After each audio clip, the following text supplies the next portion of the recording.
ज्ञान लो में आज हम सॉल्व करेंगे जो चैप्टर 2 है एनसीईआरटी क्लास 11 का जो एक्सरसाइज सॉल्यूशन है वो हम कर रहे हैं। तो आज हम जो है 2.1 जो पहला क्वेश्चन है वो उसको सॉल्व करेंगे। ये आपकी एग्ज़ाम प्रिपरेशन के अंदर हेल्प करेगा। तो पहला जो क्वेश्चन है हमारे पास, हमें क्या करना है, फिल इन द ब्लैंक्स हमें भरने हैं। पहला जो है हमारे पास, the volume of a cube of side 1 centimetre is equal to dash metre cube. तो ये हमें बताना है। अब हमारे पास देखिए एक क्यूब है, इसके अंदर हमें क्या लेनी है, एक क्यूब ले लेनी है। अब हम यहाँ पर एक क्यूब बना लेते हैं। इस तरह से हमने एक क्यूब बना ली और इसकी जो एक साइड है हमें जो दी गई है वो हमें कितनी दी गई है, एक साइड हमें दी गई है 1 सेंटीमीटर। तो एक साइड जो है इसकी ये मान लेते हैं कि हम ये 1 सेंटीमीटर है इसकी एक साइड। इसी तरह से जो सारी साइड्स हैं वो बराबर ही होंगी, 1 सेंटीमीटर की होंगी, कोई भी साइड आप ले लें। तो हम जो वॉल्यूम होती है हमारी क्यूब की अगर हम बात करें तो वो हमारी क्या होती है, वॉल्यूम किसी भी चीज़ की अगर हम इस तरह से क्यूब है हमारे पास तो वो हमारे पास क्या है, मीटर क्यूब में होती है। मीटर क्यूब का क्या मतलब है कि हम इसकी जो 3 साइड हैं उसको मल्टीप्लाई करते हैं। तो यहाँ पर सेंटीमीटर के अंदर साइड है तो यहाँ पर ये क्या हो जाएगी, वॉल्यूम 1 सेंटीमीटर क्यूब। यानी कि ये 1 सेंटीमीटर, फिर ये और ये, फिर ये, यानी कि length breadth into height. Volume का जो फॉर्मूला होता है हमारे पास वो क्या होता है, length into breadth into height, ये फॉर्मूला होता है। तो यहाँ पे लेंथ भी 1 सेंटीमीटर है, ब्रेथ 1 सेंटीमीटर है और हाइट भी 1 सेंटीमीटर है। सारी साइड इसकी 1 सेंटीमीटर के ही है। तो वॉल्यूम हो गई हमारी 1 सेंटीमीटर क्यूब। अब अगर हम यहाँ पर 1 सेंटीमीटर की बात करें तो 1 सेंटीमीटर हमारा कितने के बराबर होता है, क्योंकि हमें देखिए यहाँ मीटर के अंदर बताना है जो क्वेश्चन में दिया गया है।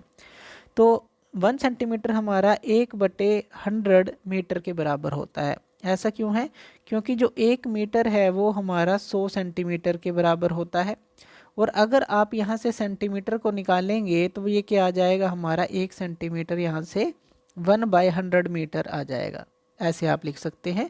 तो यही हमने लिखा है कि 1 सेंटीमीटर जो है 1/100 मीटर हमारा रहता है। तो यहाँ पर 1 सेंटीमीटर है 1/100 मीटर, तो वॉल्यूम कितना हो जाएगा हमारा, इसको हम 3 बार मल्टीप्लाई कर देंगे इसी चीज़ को, 1/100 metre into 1/100 metre into 1/100 metre. इस तरह से आपने मल्टीप्लाई कर दिया, क्योंकि लेंथ, ये क्या हो गई लेंथ, ये क्या हो गई ब्रेथ, ये क्या हो गई हाइट। तो तीनों को, ये वॉल्यूम हमारा ये फॉर्मूला है लेंथ ब्रेथ हाइट, तो तीनों को आपने मल्टीप्लाई कर दिया। तो यहाँ पर ये हमारा क्या आ गया, जो वॉल्यूम है हमारा, अब वॉल्यूम जो है 1 सेंटीमीटर क्यूब के हमारा बराबर है।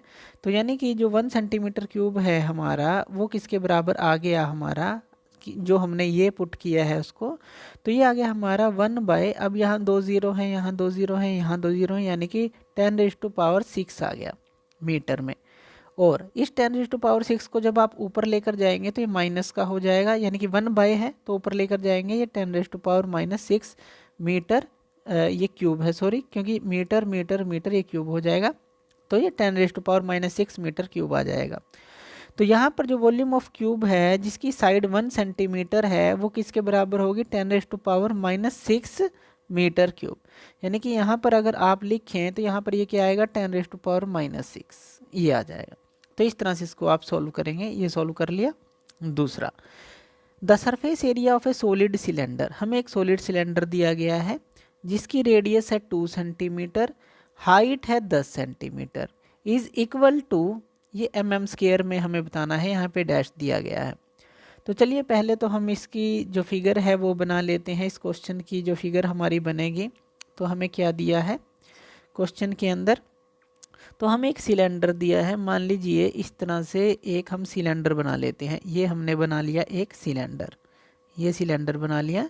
इसकी जो रेडियस है, रेडियस हमें कितनी दी गई है, रेडियस दी गई है 2 सेंटीमीटर, यानी कि रेडियस ये हो गई हमारी 2 सेंटीमीटर। और जो हाइट दी गई है वो दी गई है 10 सेंटीमीटर। ये तो हम यहाँ पर ये जो है हाइट जो है ये हम ले लेते हैं, ये कितनी है हमारे पास, 10 सेंटीमीटर। तो ये चीज़ हमें दी गई है। तो हमें क्या करना है, इसका जो सरफेस एरिया है, सरफेस एरिया हमें सॉलिड सिलेंडर का निकालना है, तो mm² के अंदर। तो चलिए इसको सॉल्व करते हैं। तो इसके अंदर देखिए जो r है हमारी, जो गिवन है हमें दिया गया है 2 सेंटीमीटर, हमें mm² में निकालना है, यानी कि जो 1 सेंटीमीटर है तो mm के अंदर अगर हम देखें तो ये कितने के बराबर होता है, 1 सेंटीमीटर हमारा 10 mm के बराबर होता है। तो ये हमें ध्यान रखना है, 1 सेंटीमीटर 10 mm के बराबर। तो 2 सेंटीमीटर को अगर mm में कन्वर्ट करेंगे तो यानी कि 10 से आप इसको मल्टीप्लाई कर देंगे, तो 10 mm से कहें तो ये आ जाएगा हमारा 20 mm आ गया। इसी तरह से जो हाइट है वो हमें दी गई है 10 सेंटीमीटर, तो इसको भी हम mm में कन्वर्ट कर लेंगे, यानी कि 10 mm से मल्टीप्लाई कर लेंगे तो ये आ जाएगा हमारे पास 100 mm। जब आप इन दोनों को मल्टीप्लाई करेंगे तो ये आ गया। अब जो सरफेस एरिया है, सरफेस जो का फॉर्मूला जो है एरिया का वो क्या होगा हमारा सिलेंडर के लिए 2πr r+h, ये फॉर्मूले आपको याद रखने हैं। तो ये हो गया हमारा फॉर्मूला 2πr r+h। अब यहाँ पर हमें वैल्यू को पुट कर देना है। 2 पाई की वैल्यू 3.14 होती है, या फिर 22/7 भी आप पुट कर सकते हैं। आर की वैल्यू क्या है हमारे पास 20 है, तो ये हमने पुट कर दिया। और फिर ब्रैकेट के अंदर क्या है, आर की वैल्यू 20 और हाइट की वैल्यू एच की वैल्यू हमने पुट कर दी 100। तो ये हमने सारा पुट कर दिया। अब जब आप इसको सोल्व करेंगे, जैसे 20 जो पहले तो इसको आप सोल्व कर लीजिए, 2 × 3.14 × 20, और यहाँ पर ये अंदर क्या आ जाएगा 120 आ जाएगा, 20 + 100 जो है 120 आ जाएगा। अब आप इस सारे को मल्टीप्लाई करें, यानी कि 2 × 3.14 × 20 × 120। तो जब आप इसको पूरे को मल्टीप्लाई करेंगे, ऐसे कर सकते हैं आप, 3.14 को आप 314/100 लिख सकते हैं, ये लिख सकते हैं यहाँ पर। और फिर से फर्दर जो है आगे क्या आ गया 20, और यहाँ पे आ गया 120। तो यहाँ पे 0 से 0 कैंसिल आउट, ये 0 से ये 0 कैंसिल आउट। तो यहाँ पर आप इसको जब सारे को मल्टीप्लाई करेंगे, जैसे 12 × 2 = 24, 12 दूनी 24, 24 और दूनी 48। तो यहाँ पर क्या आ गया 314 × 48 आ गया।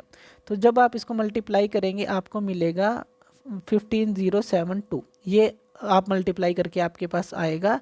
और अब आप इसको कैसे लिख सकते हैं, क्योंकि mm² में हमें निकालना है, तो आप इस तरह से लिख लीजिए 1.5 × 10⁴ mm²। ये क्यों लिखा हमने, अब देखिए पॉइंट हमने कितनी दूर लगाया है। अगर हम राइट से लेफ्ट की तरफ चलें तो कितना पार किया हमने, 1 2 3 4, तो इसलिए यहाँ 10⁴ आया है और यहाँ पॉइंट लगा दिया। तो यहाँ पे इस तरह से आप लिखेंगे 1.5, और राइट से लेफ्ट की तरफ कितने गए 4, यानी कि × 10⁴ mm² आ जाएगा। तो इस तरह से जो है ये हमारा mm² में आ जाएगा। इस तरह से आप mm² जो है इसको लिखेंगे, यहाँ पर भी आप mm² लिख सकते हैं। तो इस तरह से भी आप इसको mm² के अंदर लिख सकते हैं।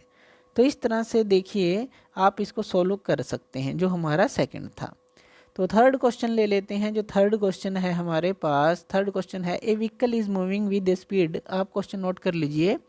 व्हीकल मूव कर रही है एक स्पीड के साथ 18 km/h, कवर्स डैश मीटर इन 1 सेकेंड, कितने मीटर 1 सेकेंड में वो कवर करेगी। तो चलिए इसको सोल्व कर लेते हैं। कोई भी व्हीकल है वो हमारी मूव कर रही है, तो यहाँ पर हम इसको सोल्व करेंगे। तो पहले तो देखिए जो 1 km/h है उसको हम कैसे लिख सकते हैं। 1 किलोमीटर के अंदर कितने मीटर होते हैं, 1000 मीटर होते हैं। 1 घंटे के अंदर कितने सेकंड होते हैं, 1 घंटे में 60 मिनट, और 1 मिनट के अंदर 60 सेकंड, यानी कि ये 3600 सेकंड बनते हैं हमारे, ये 3600 सेकंड। अगर आप मीटर पर सेकंड निकालते हैं, यानी कि अगर हम 1 मीटर पर सेकंड की बात करें तो हमें क्या करना पड़ेगा, जो ये है 1000 डिवाइड बाय 3600 आप कर दें।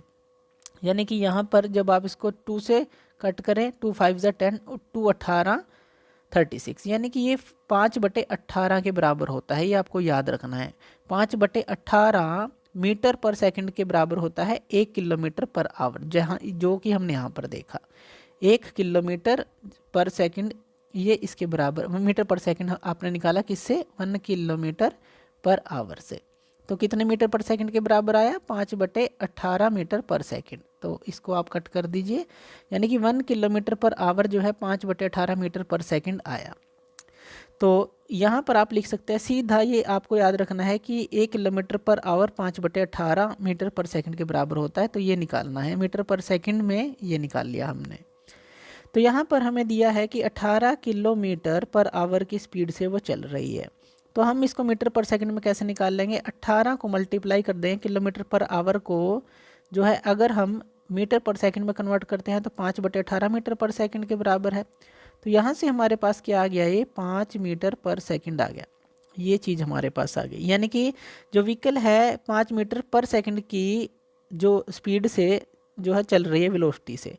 अगर हमें डिस्टेंस निकालना है, डिस्टेंस, तो डिस्टेंस का जो फॉर्मूला है वो क्या होता है हमारे पास, speed into time. Speed into time ये हमारे पास होता है। स्पीड हमारे पास कितनी आई, 5 मीटर पर सेकंड। टाइम कितना है, 1 सेकंड हमें दिया है क्वेश्चन में। तो ये क्या हो गया हमारा, 5 मीटर। तो क्योंकि यहाँ पर देखिए ये क्या था हमारा, 5 मीटर पर सेकंड था और ये था 1 सेकंड, सेकंड से सेकंड कैंसिल आउट, तो यानी कि 5 मीटर आ जाएगा। ये सारी चीज़ें आपको ध्यान रखनी है, यानी कि व्हीकल जो कवर करेगी 5 मीटर करेगी 1 सेकंड के अंदर। तो ये हमारा आंसर रहेगा। नेक्स्ट क्वेश्चन ले लेते हैं। नेक्स्ट क्वेश्चन है हमारे पास, the relative density of lead is. यहाँ पर हमें क्या दिया गया है, रिलेटिव डेंसिटी ऑफ लेड दिया गया है 11.3। इट्स डेंसिटी इज डैश ग्राम पर सेंटीमीटर क्यूब और डैश किलोग्राम पर मीटर क्यूब। तो ये हमें निकालना है, याद रखिएगा। रिलेटिव डेंसिटी दी है 11.3, 11.3। तो इसका भी फॉर्मूला हमारे पास होता है, तो ये भी फॉर्मूले आपको याद रखने हैं। तो जो रिलेटिव डेंसिटी होती है, हम इसको आरडी लिख लेते हैं यहाँ पर, ये होती है हमारी डेंसिटी ऑफ सब्सटेंस। तो डेंसिटी ऑफ सब्सटेंस, जो भी आपको सब्सटेंस गिवन है, जैसे यहाँ पर लेड गिवन है, divide by density of water. तो यहाँ पर आ जाता है डेंसिटी ऑफ वाटर, ये फॉर्मूला है ये चीज़। तो डेंसिटी ऑफ सब्सटेंस आपको कितनी दी है, तो अभी हमें जो डेंसिटी ऑफ वाटर है पहले तो हमें वही पता होनी चाहिए, वो होती है 1 ग्राम पर सेंटीमीटर क्यूब। ये आपको याद रखनी है, डेंसिटी ऑफ वाटर है ये। तो डेंसिटी ऑफ लेड आपको कितनी दी गई है, वो आपको दी गई है 11.3, जो कि क्वेश्चन के अंदर है। तो हमें डेंसिटी ऑफ सब्सटेंस यानी कि जो लेड है वो 11.3 हमें दी, और डेंसिटी ऑफ वाटर हमें पता है। तो रिलेटिव डेंसिटी का फॉर्मूला तो हमारे पास यही है। हम क्वेश्चन को देखें तो इसके अंदर यहाँ पर हम देखें तो हमें रिलेटिव डेंसिटी दी है, सॉरी हमें दी है रिलेटिव डेंसिटी, डेंसिटी नहीं दी, रिलेटिव डेंसिटी दी है। तो ये ध्यान रखना है, हमें डेंसिटी निकालनी है, रिलेटिव डेंसिटी दी है, डेंसिटी निकालनी है। तो फॉर्मूला हमने लिख लिया, फॉर्मूला ये है। तो यहाँ पे डेंसिटी ऑफ लेड हमें यानी कि निकालनी है, तो ये क्या हो जाएगी हमारी जो डेंसिटी है ऑफ लेड, तो ये क्या हो जाएगी, यहाँ पे ये इससे मल्टीप्लाई हो जाएगा। रिलेटिव डेंसिटी 11.3 हमें दी ही है, डेंसिटी ऑफ वाटर हमें पता है 1 ग्राम है हमारे पास, 1 ग्राम सेंटीमीटर क्यूब है। तो ये कितना आ गया हमारे पास, 11.3 ग्राम पर सेंटीमीटर क्यूब आ गया। तो डेंसिटी ऑफ लेड आपने ये चीज़ है जो यानी कि सब्सटेंस की आपको निकालनी है, हमें लेड की निकालनी है। तो इस फॉर्मूले से आप इस तरह से निकालेंगे।